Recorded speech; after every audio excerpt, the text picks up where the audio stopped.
Perkenalkan, nama saya Iva Mediapsa Olong dengan NIM 2023 36035. Pada video ini saya akan menjelaskan materi pendidikan inklusif dengan topik anak dengan hambatan sensorik dan motorik. Topik ini penting banget ya, terutama buat kita sebagai calon pendidik, karena di kelas nanti kita tidak hanya bertemu anak-anak yang ideal saja, tapi juga anak-anak dengan kebutuhan yang berbeda-beda. Nah, perbedaan itu bukan untuk dijauhi, tetapi justru untuk dipahami, karena setiap anak punya hak yang sama untuk belajar dan berkembang. Pertama, kita bahas dulu pengertiannya ya. Anak dengan hambatan sensorik adalah anak yang mengalami gangguan pada panca indera, terutama penglihatan dan pendengaran.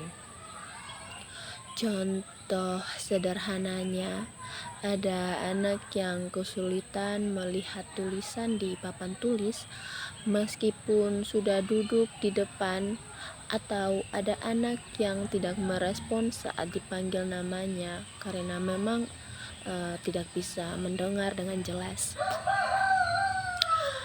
Menurut Halahan dan Kaufman, hambatan sensorik ini membuat anak kesulitan menerima dan memproses informasi dari lingkungannya. Sementara itu, anak dengan hambatan motorik adalah anak yang mengalami gangguan pada kemampuan geraknya. Misalnya, ada anak yang tangannya sulit digerakkan untuk menulis, jalannya tidak seimbang, atau membutuhkan kursi roda untuk berpindah tempat. Menurut Heward, hambatan motorik memengaruhi aktivitas fisik anak, tapi tidak selalu memengaruhi kemampuan berpikirnya. Contohnya, bayangkan di kelas ada seorang anak yang sebenarnya pintar, tapi kalau disuruh menulis cepat, dia selalu tertinggal. Bukan karena dia malas, tapi karena tangannya memang sulit untuk digerakkan. Atau ada anak yang terlihat cuek dan tidak memperhatikan guru, padahal sebenarnya dia tidak bisa mendengar penjelasan dengan jelas. Kalau guru tidak paham kondisi ini, anak bisa dianggap bermasalah, padahal yang dibutuhkan hanyalah pendekatan yang berbeda. Jenis hambatan sensorik dibagi menjadi dua. Pertama, hambatan penglihatan atau tunanetra. Ada yang benar-benar tidak bisa melihat sama sekali, dan ada juga yang masih bisa melihat tapi sangat terbatas, atau biasa disebut low vision. Contohnya, anak low vision mungkin masih bisa membaca, tapi harus dengan tulisan besar atau jarak yang sangat dekat. Kedua, hambatan pendengaran atau tunarungu. Anak tunarungu biasanya kesulitan memahami bahasa lisan, penjelasan lisan, makanya mereka lebih terbantu kalau guru menggunakan tulisan, gambar, atau bahasa isyarat. Menurut Mores, komunikasi yang jelas dan konsisten sangat penting bagi anak tunarungu agar mereka bisa memahami pembelajaran dengan baik.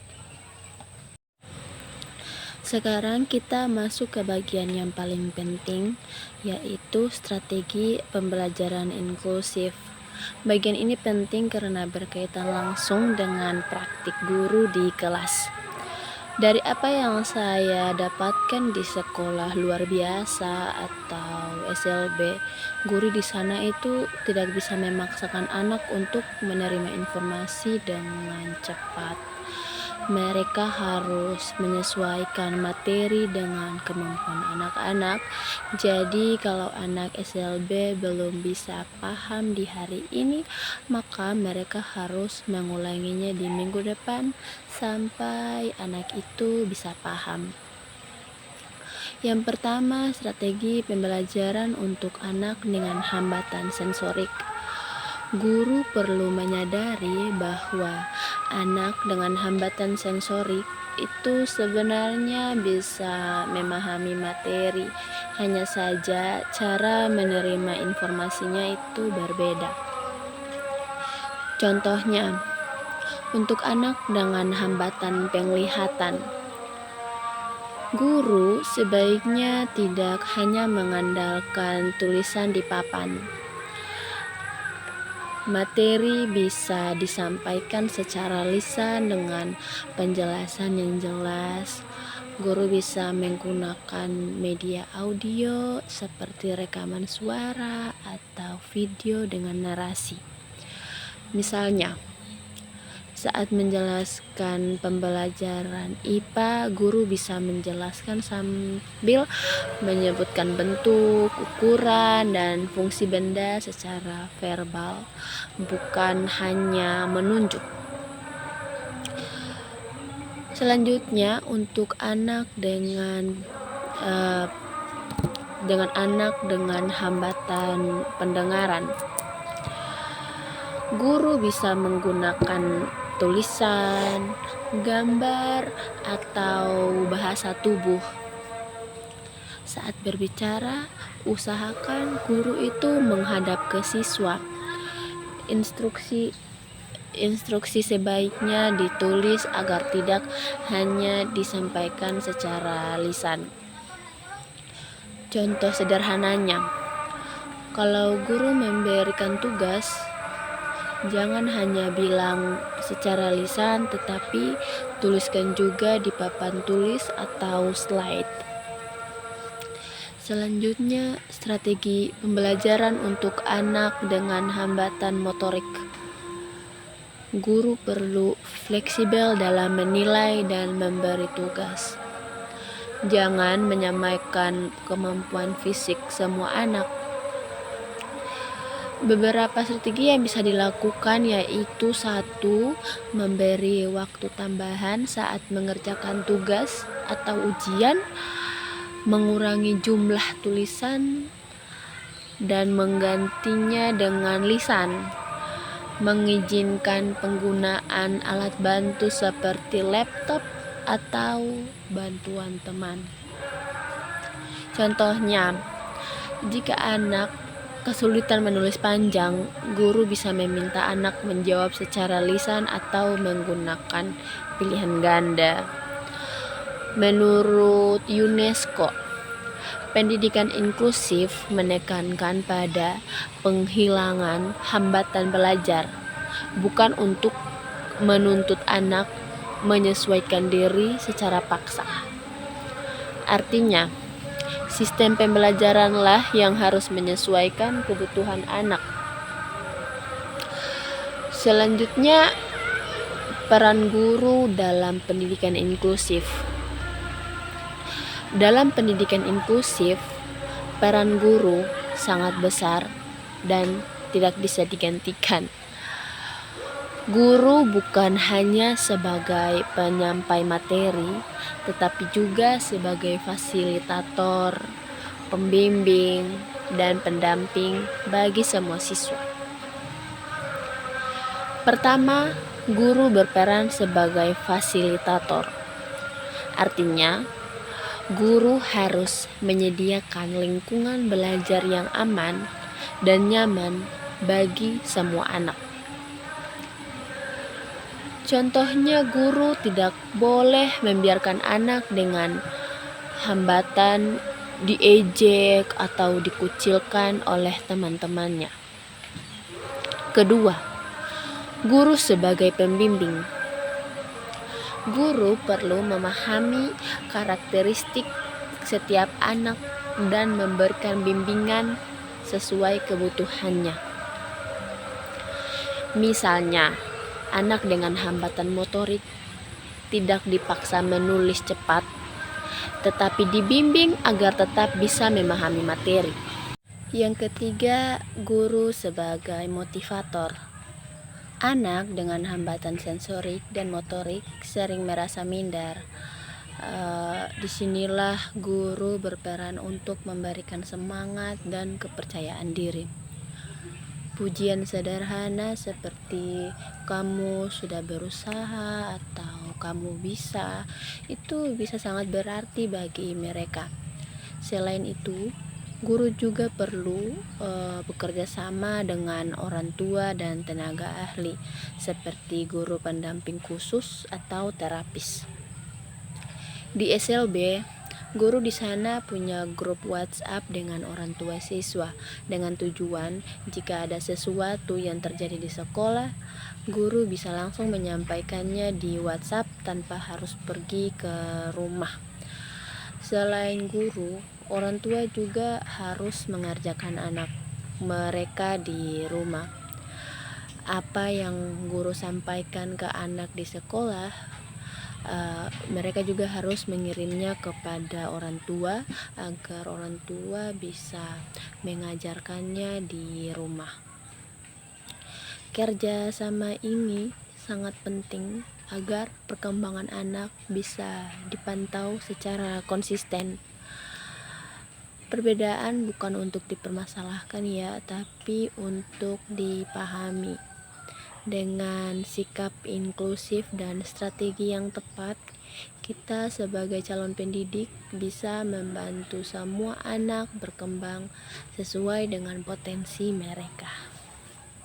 Aktivitas ini melatih kekuatan jari dan koordinasi tangan anak. Ketiga, stimulasi sensorik sentuhan. Beberapa anak sensitif terhadap sentuhan, sementara yang lain justru membutuhkannya.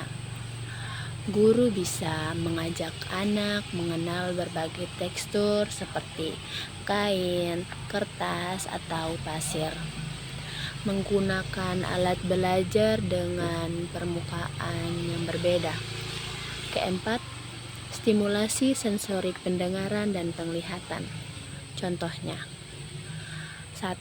Menggunakan lagu ringan saat belajar. 2. Menampilkan gambar dengan warna yang jelas. 3. Mengurangi suara bising di kelas.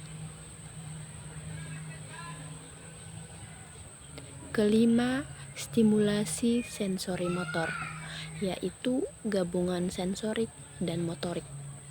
Contohnya, anak menggambar sambil mendengarkan instruksi, menyusun balok sesuai warna dan bentuk.